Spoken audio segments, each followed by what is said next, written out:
సోదరి సోదరులారా, ఈరోజు కేంద్ర ప్రభుత్వం 29 కార్మిక చట్టాలను రద్దు చేసి కేవలం 4 లేబర్ కోడ్లుగా ప్రవేశపెట్టింది. తద్వారా శ్రామికుల శ్రమను దోసుకోవడానికి పెద్ద స్కెచ్ వేసింది.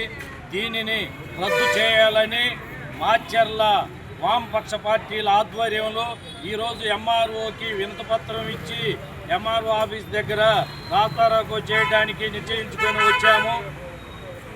వెనకటి రోజుల్లో లాటిన్ అమెరికా లాంటి దేశాలు శ్రామికుల నుంచి శ్రమను 14 గంటల నుంచి 16 గంటలు శ్రమ దోసుకుంటా ఉంటే ఆ రోజుల్లో ఆ శ్రమ చేయలేక ప్రపంచ కార్మికులారా ఏకం కండి, పోరాడితే పోయేదేమీ లేదు, బానిస సంఖ్యలు తప్ప అని చెప్పి పిలుపునిస్తే అమెరికాలోని చికాగో పట్టణంలో కొన్ని వేల మంది రోడ్లపైకి వస్తే ఆ లాటిన్ అమెరికా ప్రభుత్వం వాళ్ళపై కాల్పులు జరిపితే తాను ప్రాణాలు పోతా ఉన్న కార్మికులు లెక్క చేయకుండా ఒక కార్మికుడు తన తెల్లని చొక్కాను కారుతున్న రక్తంలో ముంచి పైకెత్తి ఈ రోజు నుంచి ఈ ఎర్ర జెండా నీడనే మా కార్మిక చట్టాలను అమలు చేసుకుంటామని చెప్పి ఆ ఎర్ర జెండా నీడన పోరాటాలు జరిపి 49 కార్మిక చట్టాలను ఆ రోజు ఏర్పాటు చేసుకోవటం జరిగింది.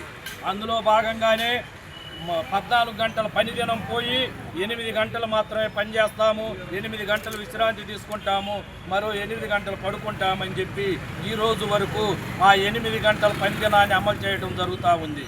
కాకపోతే ఇప్పుడు మళ్ళీ ఆ 8 గంటల పని దినాన్ని రద్దు చేసి 4 లేబర్ కోడ్లు తీసుకొచ్చి మళ్ళీ 12 గంటల పని దినాన్ని అమలు చేయటం కోసం ఈ కేంద్ర రాష్ట్ర ప్రభుత్వాలు చూస్తూ ఉన్నాయి.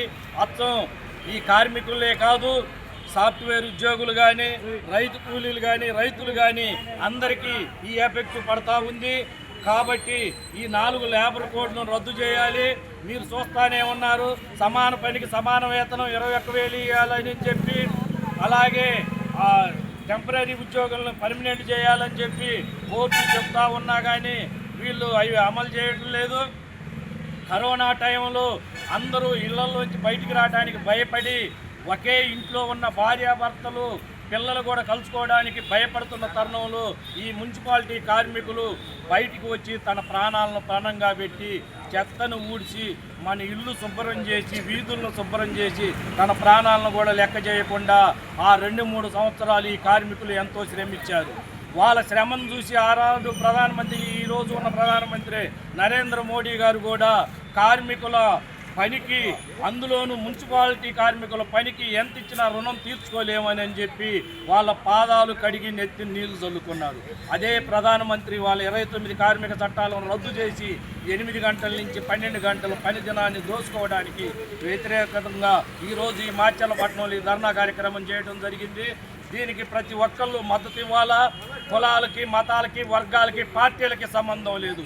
ప్రతి ఒక్క కార్మికుడు, శ్రామికుడు, ప్రతి ఒక్క ఉద్యోగస్తు, మన అన్న తమ్ముళ్ళు, మన పిల్లలు, వీళ్ళ కోసం మీరందరూ బయటకు వచ్చి మాతో సహకరించి ఈ ధర్నాలు విజయవంతం చేసి కేంద్ర రాష్ట్ర ప్రభుత్వాలు మెడలు వంచి 8 గంటల పనిదినాన్ని సాధించుకోవాలని ఈ సభాముఖంగా మీ అందరికీ తెలియజేస్తూ ఈ అవకాశం ఇచ్చిన మీ అందరికీ ధన్యవాదాలు తెలియజేసుకుంటున్నాను.